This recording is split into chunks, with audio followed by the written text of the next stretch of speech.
Salut, c'est Rado, je suis content de vous retrouver pour la mise à jour des zones d'accumulation rationnelle sur l'argent et l'or, sur l'or et sur l'argent, chronologiquement d'ailleurs. Et nous allons commencer par les actualités, comme d'habitude, avant d'évoquer des points très importants alors que vous êtes de plus en plus nombreux à vous intéresser à l'or et à l'argent. On va commencer par la première nouvelle qui nous vient du site capital.com. Et on y parle notamment des perspectives sur l'argent pendant la crise ukrainienne. Alors on sait que la Russie est responsable de 40% de la production de palladium. On sait moins que la Russie est responsable et le quatrième producteur d'argent.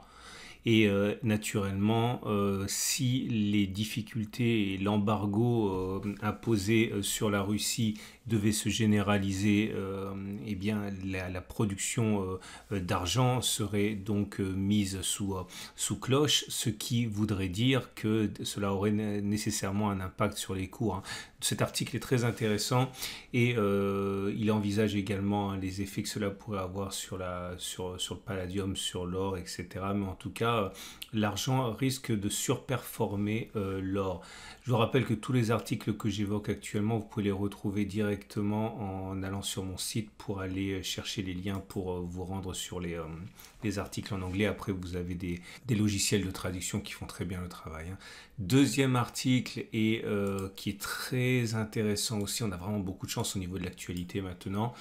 C'est un article qui nous vient de Yahoo News et un groupe de sénateurs bipartisans, donc des républicains et des démocrates, vont se pencher mercredi sur la possibilité de geler l'or russe. Alors vous le savez, on a tout fait pour sanctionner la Russie de manière financière, et le fait que la Russie ait accumulé beaucoup d'or ces derniers mois et années et un problème dans le système de sanctions, puisque la Russie peut donc vendre son or pour ensuite se procurer des liquidités pour importer. Et le groupe de sénateurs américains va se pencher sur la possibilité de sanctionner financièrement de manière radicale toutes les entreprises américaines qui se rendraient coupables d'avoir sciemment transporté de l'or de l'or russe, ou de traiter de toute manière que ce soit, de quelque manière que ce soit, avec la Russie dans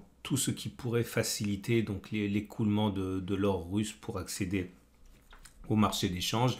Donc c'est très important aussi parce que on est incapable de juger de l'importance que cela aura, mais en tout cas c'est une pression dans le sens des prix de l'or, puisqu'encore une fois, si ça tarit l'offre, et bien l'offre étant plus rare, les prix ont tendance à augmenter sans que on ne sache ce qui va se passer réellement, et de l'impact que ça aura. Mais c'est forcément quelque chose qui est très intéressant.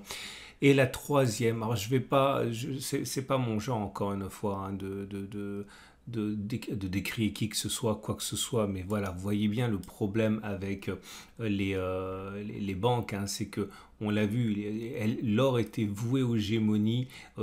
La plupart des banques le voyaient à 1700, 1600, 1500 dollars. Et là, ça y est, le balai recommence des surenchères à la hausse. Ce qui m'inquiète d'ailleurs, Goldman Sachs était loin d'être celui qui est le plus négatif. Il était positif sur l'or Goldman Sachs. Mais en tout cas, ça y est, on passe de 2150 à 2500 dollars de perspective de cours pour l'or à 12 mois. J'insiste, c'est pas le seul qui augmente ses prévisions, et c'était sûrement pas le plus négatif. Mais vous voyez, les perspectives données par les analystes ne sont valables que dans un contexte donné, et le contexte a radicalement changé, avec des peurs d'inflation très marquées, avec des peurs liées au conflit ukrainien, etc. Donc je suis en train de vous dire que lorsque les banques donnent leurs perspectives à la hausse, il faut se méfier de ça. De même, lorsqu'ils les donnent à la baisse, il faut relativiser. Donc voilà, on passe maintenant à l'or et à l'argent à proprement parler. On va faire ce qu'on sait faire, à savoir de l'analyse technique, et je vais refroidir sans doute les nouveaux arrivants, ceux qui m'écoutent pour la première fois. Les anciens, vous comprenez très bien d'où je viens, mais pour les anciens, pour les nouveaux, il faut vraiment faire attention. Il y a une accélération des cours de l'or en euros qui n'a d'égal que la traversée du désert qu'on a connue en 2021. Je vous montre simplement ce qui s'est passé depuis 2021. Voilà. c'était une lente agonie. De plus en plus de personnes se sont détachées complètement de l'idée d'avoir de l'or, mais les goldeux, comme on dit, ceux qui ont cru depuis le début, ont eu l'occasion de renforcer. Alors, évidemment, vous n'avez pas fait ce que je vous ai dit parce que je ne donne pas de conseils, mais ça correspond, les ellipses, hein, correspondent aux points d'accumulation rationnelle qu'on a mentionnés. Donc, entre guillemets, on est déjà chargé comme des mules et on n'a pas à se forcer à acheter maintenant. Encore une fois, sur le prix moyen de 2021, on est à 1526 euros. Ça veut dire que sur le prix d'acquisition moyen, on en est déjà à 23%, alors que les indices s'effondrent, ne parlons même pas des cryptos. Donc si vous avez déjà accumulé de l'or, je pense qu'il n'y a vraiment pas de quoi se précipiter maintenant. Regardez, on est sur des records historiques, on n'a jamais été à 1883 euros en euros. Ok, et la zone d'accumulation rationnelle, elle est tout simplement un retour sur le support majeur de 1727-1748. Je considère que l'objectif à court terme, c'est la règle du balancier, c'est-à-dire la règle la plus fondamentale des analyses techniques, à savoir, vous prenez la distance parcourue avant la résistance, la distance parcourue, vous la reportez au-dessus du point de cassure, et ça vous donne un objectif qui est plus souvent rallié que l'inverse. Ça veut dire que ça sera rallié cette fois-ci, ça veut dire que ça sera plus souvent rallié que l'inverse, ça veut dire 2100$. Après, on verra, mais ça, c'est le cadre de base. Ok.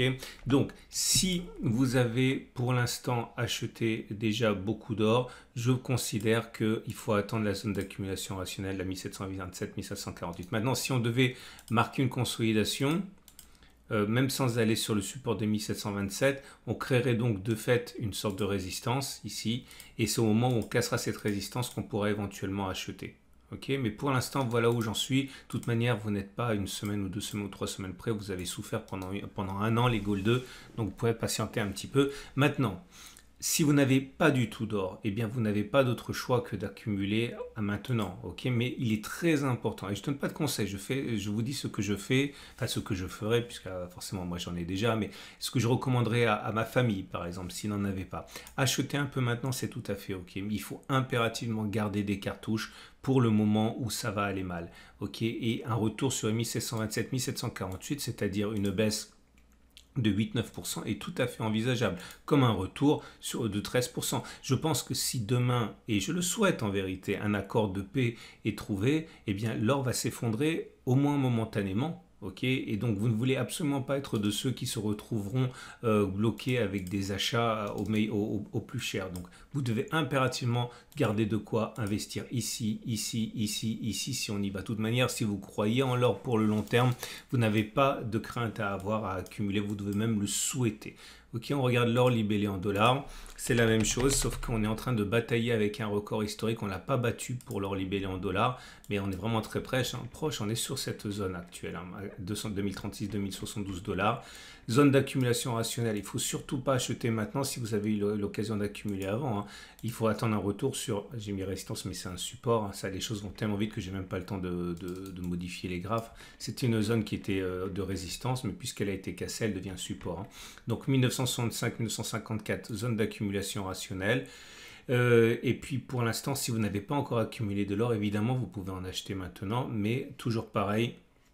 Gardez, achetez une petite proportion. Ne soyez pas victime de FOMO, ne soyez pas victime d'avidité. Rentrez petit à petit, c'est la meilleure des choses à faire. Ok, si vous n'avez pas d'or du tout. Mais en tout cas, acheter maintenant ne se justifie à mon avis que si vous n'avez pas du tout encore commencé à investir. Gardez l'argent, qui lui aussi subit une poussée verticale. N'oubliez pas la réputation de l'argent qui est d'être l'or du pauvre.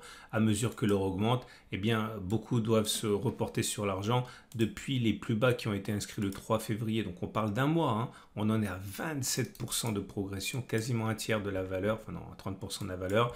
Et depuis 2022, depuis le début de l'année, on en est à peu près à 30%. Okay, mais il ne faut pas acheter maintenant si vous avez déjà accumulé sur la méthode d'accumulation rationnelle, vous êtes déjà là aussi, pardonnez l'expression, mais chargé. L'achat maintenant est dangereux, mais il est obligatoire si vous n'avez pas d'argent et que vous voulez commencer quelque part, hein. Mais la zone d'accumulation rationnelle sera le retour sur les 23,2, 23,6, puis sur les 22,6, 22,3, et plus tard, si on crée une résistance, au moment où on cassera la résistance à la hausse, ok? Mais pour l'instant, encore une fois, l'achat ne se justifie que par petite quantité. Et c'est la même chose pour ceux qui veulent acheter de l'argent en dollars. On n'est pas du tout sur une zone d'accumulation rationnelle, on est au contact d'une résistance. On est loin des plus hauts, hein. C'est pas comme l'or, hein. Mais la progression est beaucoup plus rapide que sur l'or.